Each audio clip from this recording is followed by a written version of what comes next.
Hello guys, আসসালামু আলাইকুম। আমি আজকে আপনাদের মাঝে খাসির মাংস রেসিপি রান্না করে দেখাবো। খুব সহজে কিভাবে খাসির মাংস রেসিপিটি সম্পন্ন করা যায় সেটি দেখার জন্য আমার সঙ্গে থাকুন। তো চলুন তাহলে রান্নাটা শুরু করা যাক।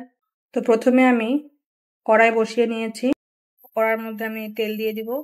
তো তেলটা গরম হয়ে এসেছে। এখন আমি এখানে যে আস্ত মশলাগুলো দিয়ে দিব।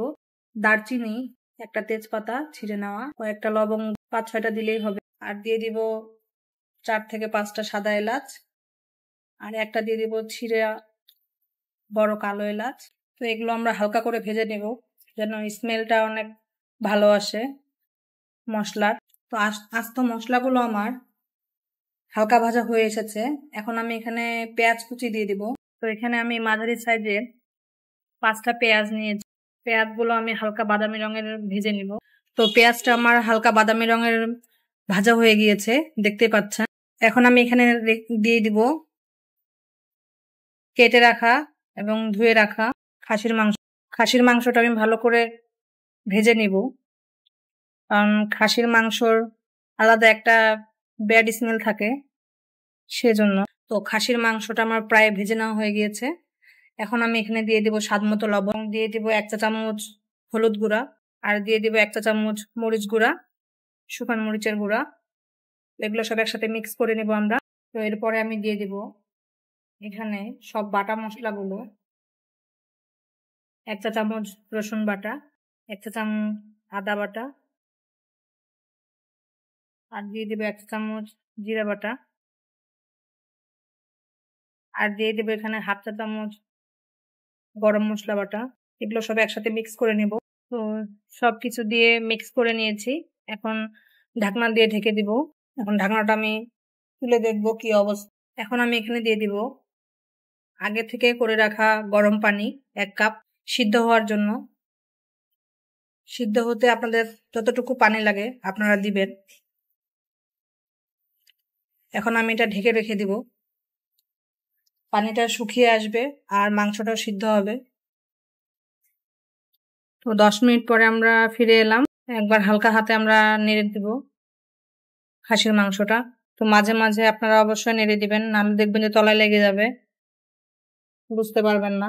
পানিটা না শুকানো ঢাকনা দিয়ে ঢেকে রেখে দিব। তো পানিটা শুকিয়ে গেছে, ঢাকনাটা নামিয়ে নিব।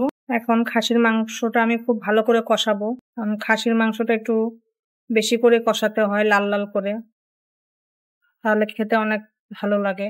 একটু পর পর নাড়তে থাকতে হবে, কারণ যেহেতু পানি শুকিয়ে গিয়েছে, নাহলে তলায় বেঁধে যাবে। এখন আমি এই পর্যায়ে 4 থেকে 5টা কাঁচামরিচ দিয়ে দিব, ভালো একটা ফ্লেভারের জন্য। তো দেখুন আমার খাসির মাংসটা কষানো হয়ে গিয়েছে, সাইড দিয়ে তেল ছেড়ে দিয়েছে এবং লাল লাল হয়ে এসেছে।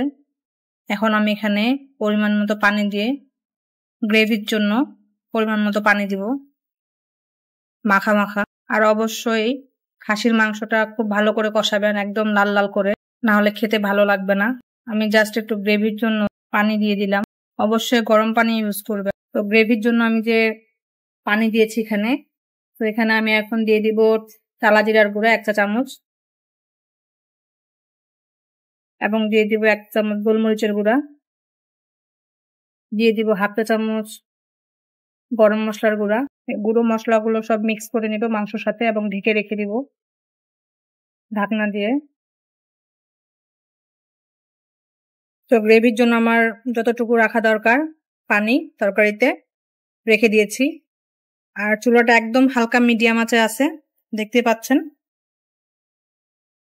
এখন আমি এটা অফ করে দিব এবং চুলায় বসিয়ে রাখবো কিছুক্ষণের জন্য। তো হয়ে গেল আমার খাসির মাংস রান্না। পরিবেশনের জন্য আমি বাটিতে নিয়ে নিয়েছি। দেখুন কালারটা কত সুন্দর এসেছে। যত কষাবেন খাসির মাংস ততই কালারটা দেখতে অনেক সুন্দর হবে আর খেতেও অনেক মজাদার হবে। তো হয়ে গেল আমার খাসির মাংস রান্না।